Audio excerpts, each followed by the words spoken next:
अस्सलामुअलैकुम, कैसे हैं आप सब लोग। Welcome back to my YouTube channel Varsha Shayan here. तो आज हमारी क्लास है solution of model paper class first year Sindh board mathematics paper 1 question number 3। कल के लेक्चर में हमने डिस्कस किया था क्वेश्चन नंबर 2 के ऑल पार्ट्स। आज हम डिस्कस करेंगे क्वेश्चन नंबर 3 के ऑल पार्ट्स। क्वेश्चन 3 हमारा किन किन चैप्टर्स को कवर करता है? Sequence and series, probability, mathematical induction and binomial theorem. In 3 chapters से तो देखते हैं क्वेश्चन नंबर 1। क्वेश्चन 3 का फर्स्ट पार्ट है, if pth term of an AP of an HP is Q and the qth term is P, show that P plus qth term is PQ upon P plus Q।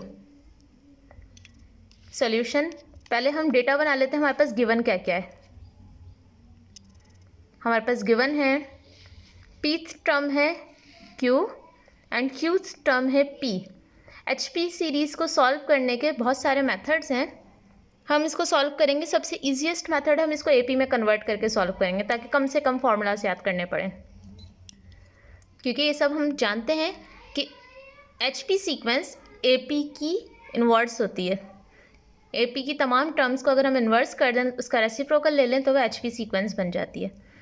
तो अगर HP के अंदर pth term Q के equal है तो AP के अंदर क्या हो जाएगी? pth टर्म 1/Q के इक्वल, qth टर्म हो जाएगी 1/P के इक्वल। अब हमें प्रूव क्या करना है कि P प्लस qth टर्म इसके इक्वल है। सॉल्यूशन स्टार्ट करते हैं। As we know that Tn is equals to A plus n minus 1D। ये फॉर्मूला है हमारे पास nth टर्म मालूम करने का of an AP sequence. For TP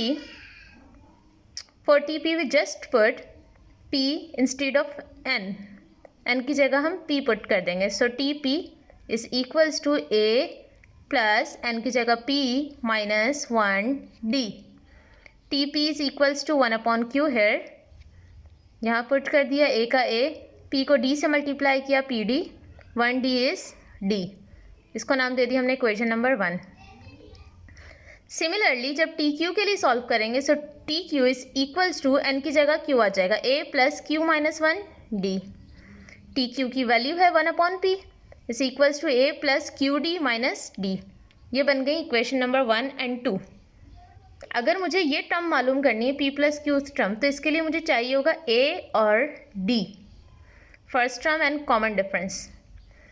तो इन दोनों इक्वेशंस को सिंप्लीफाई करके हम A एंड D की वैल्यू मालूम कर लेते हैं। क्या किया है हमने? इक्वेशन 2 में से इक्वेशन 1 को सब्ट्रैक्ट कर दिया। इक्वेशन 2 लिखी, 1 लिखी, साइंस चेंज किए, प्लस है तो minus minus minus plus, same terms cancel हो गई, 1/P minus 1/Q is equals to QD minus PD and D से D cancel.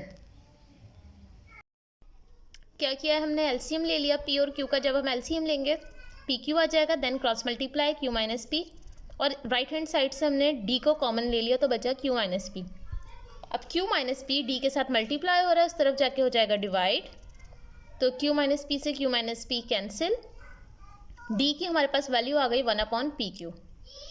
Now substitute value of D in equation 1, it's your choice, put the value of D in any one of the equation.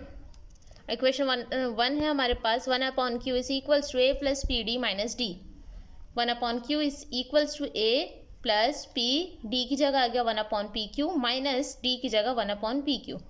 1/Q is equals to A plus P से P cancel, 1/Q minus 1/PQ। अब 1/Q plus का है, उस तरफ अगर हम side switch करवा दें तो 1/Q माइनस का हो जाएगा और कैंसिल हो जाएगा। तो डायरेक्ट कैंसिलेशन कर दिए, और ये माइनस का 1/PQ उस तरफ जाके प्लस का हो जाएगा, तो A की वैल्यू आ गई हमारे पास 1/PQ। A भी आ गया, D भी आ गया। अब हमें मालूम क्या करना था? P plus Qth term. So P plus Qth term के लिए फॉर्मूला क्या बनेगा? TP plus Q is equals to A plus n की जगह P plus Q minus 1D। TP plus Q is equals to A की जगह 1/PQ, P plus Q minus 1 as it is, and D की जगह उसकी value 1/PQ। TP plus Q is equals to 1/PQ ये वाली term in तीनों से multiply होगी, तो जब P से होगी तो P upon P Q, Q से होगी तो Q upon P Q and 1 से होगी तो 1 upon P Q. T P plus Q is equals to, ये प्लस की टर्म माइनस की कैंसिल, P से P कैंसिल, Q से Q कैंसिल, बचा हमारे पास 1 upon P plus 1 upon Q. LCM ले लेंगे, पी क्यू आ जाएगा, ऊपर आ जाएगी वैल्यूज़ क्रॉस मल्टीप्लाई होकर। बट ये आंसर हमारा आया है एपी में, क्योंकि हमने कंप्लीट सॉल्यूशन एपी में किया है। एचपी में कन्वर्ट कर देंगे तो पी प्लस क्यू बराबर हो जाएगी हमारे पास P Q upon P plus Q. यही हमने प्रूव करना था। So hence proved. होपफुली यहाँ तक कोई मसला नहीं होगा, क्लियर होगा सब। Now move to second part of question number 3। Find the sum of the following series. Series given है, इसकी nth टर्म तक हमने सम मालूम करना है। अब हमें तो दो ही सीरीज पता है, एक पता है AP और एक है GP। HP भी है, HP AP का रेसिप्रोकल है। AP के अंदर क्या होता है, डिफरेंस सेम होता है। डिफरेंस चेक करते हैं, क्या इनका डिफरेंस सेम है? 6 - 3 3, but 21 - 6 is not 3, so it's not an AP series. Let's check GP। अगर हम GP चेक करेंगे तो 6 और 3 का रेशो हो जाएगा 2, 6 dividing by 3 is 2, but 21 dividing by 6 is not 2। GP sequence के लिए रेशो का इक्वल होना ज़रूरी है, यहाँ ना रेशो इक्वल है ना डिफरेंस इक्वल है, तो इसका मतलब ना ये AP सीरीज़ है ना ये GP सीरीज़ है। अब क्या करें, तो अब हम इसको चेंज करते हैं। हम इसका सम, हम इसमें से कुछ टर्म्स ऐड और सब्ट्रैक्ट करके देखते हैं कि कोई सीरीज़ बनती है या नहीं। क्या किया मैंने, इसी सीरीज़ में से इसी सीरीज़ को माइनस कर दिया, बट एक टर्म छोड़कर, शुरू का 3 छोड़कर माइनस किया है। आप डिफरेंट तरीक़ों से मालूम कर सकते हो, अल्टरनेट टर्म्स या कंसेक्यूटिव टर्म्स लेके भी देख सकते हो कि कुछ डिफरेंस सेम या रेशो सेम आ रहा है। कंसेक्यूटिव टर्म्स का मतलब है 3 की जगह 4 ले लो, 6 की जगह 7 ले लो, 21 की जगह 22 ले लो, बट उस तरह से भी ना रेशो सेम आ रहा था ना ही डिफरेंस सेम आ रहा था। तो हमने ये वाला मेथड अप्लाई किया कि एक टर्म छोड़ के इसी सीरीज़ को माइनस करवा दिया। तो S बराबर था इसके, हमने खुद से इक्वल लेट किया है इसके, और S को हमने ले लिया, यही सीरीज़ है, लेकिन हमने जब इसको लिखा है तो एक 3 को छोड़ के 6 के नीचे से लिखना शुरू किया है। अब 2 कुछ भी नाम दे देते हैं, हमने AN का नाम दिया है, सही। तो ये 3 का 3 एज इट इज़ आ गया, S माइनस S तो 0 हो गया, 6 - 3 3 बचा, 21 - 6 15, 96 - 21 75 एंड 375। अब देखिए हर टर्म अपने साथ मैच हो रही है, 3 6 के ऊपर, 6 21 के ऊपर, ये इसके ऊपर, तो यहाँ जो इसकी nth टर्म होगी वो nth टर्म के ऊपर होगी, वो भी कैंसिल हो जाएगा। यहाँ हमारे पास सिर्फ क्या बचेगी, -AN टर्म। अब जो माइनस की AN टर्म है उस तरफ जाके हो गई प्लस की, इस इक्वल्स टू इस 3 को हमने बाहर छोड़ दिया और ये पूरी सीरीज़ बन गई। यहाँ n टर्म्स थी, एक टर्म हमने निकाल दी तो बचेंगी n - 1 टर्म्स। अब इस सीरीज़ को चेक करें, ये हमारे पास GP सीरीज़ बन रही है, कैसे, 3 और 15 को 3 से डिवाइड करेंगे रेशो आएगा 5, 75 को 15 से डिवाइड करेंगे रेशो आएगा 5। इसका मतलब ये जो सीरीज़ है ये हमारे पास है GP series. Here 3, 15, 75 up to n - 1 term is a GP series with A हमारे पास है 3, रेशो है 15 डिवाइडिंग बाय 3 इज़ 5, और n होगा हमारे पास n - 1। GP सीरीज़ के सम निकालने का फॉर्मूला होता है Sn is equals to A × Rn - 1 dividing by R - 1। n की जगह हमने सब्सिट्यूट कर दिया Sn - 1, A की जगह आ गया 3 5, n - 1 -1 5 - 1। ये हमारे पास इस वाली सीरीज़ का सम आया है। अब मैंने क्या किया, ये जो वैल्यू आई थी सम की, इसको उठा के इसमें पुट कर दिया इस इक्वेशन में। So AN is equals to 3 plus, और इस पूरे की जगह इसका sum, AN is equals to 3 plus 4 divide में, तो होल डिवाइड में हमने बाहर निकाल के 3 के साथ लिख लिया, 5 की power n - 1 -1, 3 as it is. 3/4 को जब 1 से मल्टीप्लाई किया 3/4, और 3/4 को 5 × 5 टू द पावर n - 1 के साथ ऐसे ही रख दिया। एलसीएम ले लेंगे, 4 आएगा, 4 3s are 12, 12 - 3 is 9, 9/4, और ये एज इट इज़। हमें क्या मालूम करना था, सम मालूम करना। तो सम मालूम करने के लिए दोनों साइड हमें समेशन अप्लाई करना पड़ेगा। Summation n equals to 1 up to n A N is equals to दोनों तरफ समेशन अप्लाई कर दिया, ये रहा समेशन, यहाँ आ गया समेशन। चूँकि 9/4 तो कांस्टेंट वैल्यू है, बाहर ले ली, इसकी जगह आ गया 1, ये एज इट इज़, ये पूरा समेशन एज इट इज़। अब हमें फॉर्मूला पता है कि अगर समेशन 1 टू n मूव कर रहा हो और 1 पे समेशन अप्लाई हो रहा हो तो ये इक्वल होता है n के। इस पूरी सीरीज़ का सम हमेशा क्या आएगा, n। ये जनरलाइज्ड फार्मूला है, ये हमारे पास जनरलाइज्ड फार्मूला है कि 1 का सम हमेशा क्या आएगा, n। तो वैल्यूज़ पुट कर दी, 9/4 सम आ गया n प्लस 3/4। अब ये किस तरह आया, हमारे पास टर्म थी समेशन 5 की पावर n माइनस 1, n बराबर है 1 से n तक। अगर n की जगह मैं 1 पुट कर दूं तो 5 की पावर हो जाएगी 1 माइनस 1 0। n की जगह 2 पुट करेंगे, n की जगह 3 पुट करेंगे, सिमिलरली चलती जाएगी nth टर्म तक। तो इसको ओपन करके लिख लिया, 5 की power 0 1 2 up to n term. इसको अगेन देखें, ये हमारे पास दोबारा से जीपी सीरीज़ बन रही है। a यहाँ पे हो जाएगा 1, r हो जाएगा 5 dividing by 1 is 5 and n हो जाएगा n।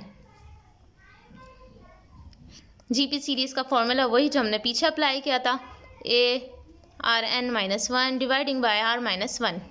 तो इस सीरीज़ की जगह हमने फॉर्मूला लगा दिया, a की जगह 1 r n minus 1 dividing by r minus 1, और ये 9/4n as it is. 9/4n plus 3/4 5n minus 1 dividing by 5 minus 1 is 4, ये as it is, 3 as it is, 4 4s are 16। इन दोनों का एलसीएम ले लिया, 16 आ गया। 16 को 4 से डिवाइड करेंगे 4, 4 9s आर 36, और ये यहाँ ऊपर वाली टर्म, ये हमारे पास गिवन सीरीज़ का सम है। इससे ज़्यादा ये सिंप्लीफाई नहीं हो सकता। उम्मीद है क्लियर होगा। थोड़ा सा लॉजिकली क्वेश्चन है, बट जब आप एक दो दफ़ा इसकी प्रैक्टिस करेंगे तो समझ आ जाएगा। Now move on third part of question number 3, which is very easy. The question is, how many words can be formed by 3 vowels and 4 consonants out of 5 vowels and 7 consonants?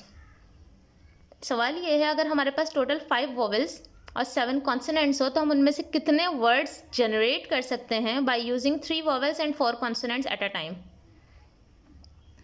Total vowels थे हमारे पास 5, total consonants थे 7, इनको हमने नाम दे दिया N1 N2। Taken vowels, हमें कितने वॉवल्स टेक करने हैं, 3, और कॉन्सोनेंट्स करने हैं 4, तो इसको हमने नाम दे दिया R1 R2 का। टोटल वर्ड्स मालूम करने का फॉर्मूला होगा N1 combination R1 plus N2 combination R2। N1 is 5 combination 3 multiply 7 combination 4। Combination आप डायरेक्ट कैलकुलेटर से भी निकाल सकते हैं। वैसे कॉम्बिनेशन निकालने का फॉर्मूला होता है NCR is equals to n factorial r factorial n minus r का होल फैक्टोरियल। अगर हम इसका कॉम्बिनेशन निकालें तो ये हो जाएगा 5 फैक्टोरियल 3 फैक्टोरियल 5 माइनस 3 का whole factorial. 5 combination 3 is equals to 5 into 4 into 3 factorial dividing by 3 factorial into 2। 3 से 3 cancel, 2 1s are 2, 2 2s are 4, 5 2s are 10। इसका आंसर आएगा 10।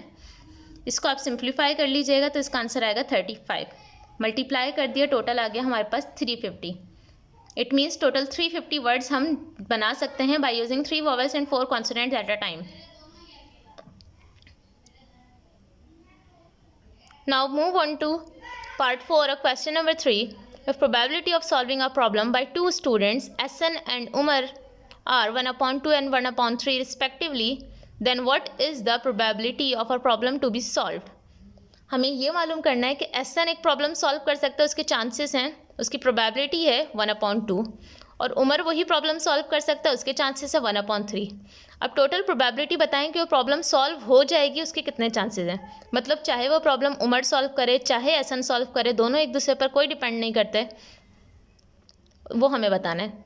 तो हम इसको लेबल कर देते हैं, let A and B represent probability of Ehsan and Umar. A probability किसकी रिप्रेजेंट करेगा, एसन की, बी रिप्रेजेंट करेगा उमर की। तो प्रोबेबिलिटी ऑफ ए हमारे पास गिवन थी 1/2 and probability of B is 1/3। मालूम करना है या का वर्ड कभी भी आ जाए, या तो एसन करे या उमर करे, बस हमें प्रोबेबिलिटी सॉल्व चाहिए, आंसर प्रॉब्लम सॉल्व चाहिए, तो हम हमेशा यूनियन मालूम करेंगे। So probability of A union B is question mark. Probability of A union B का फॉर्मूला होता है probability of A plus probability of B minus probability of A intersection B.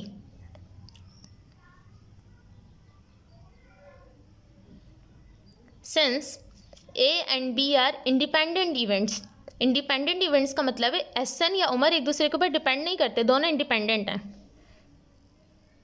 Dependent cases कौन से होते हैं, जिसमें एक की वजह से दूसरे की प्रोबेबिलिटी पे फ़र्क पड़े। फॉर एग्जांपल अगर एक बास्केट है, उस बास्केट में 10 बॉल्स हैं, मैंने पहले 10 बॉल्स में से एक बॉल मुझे निकालनी है,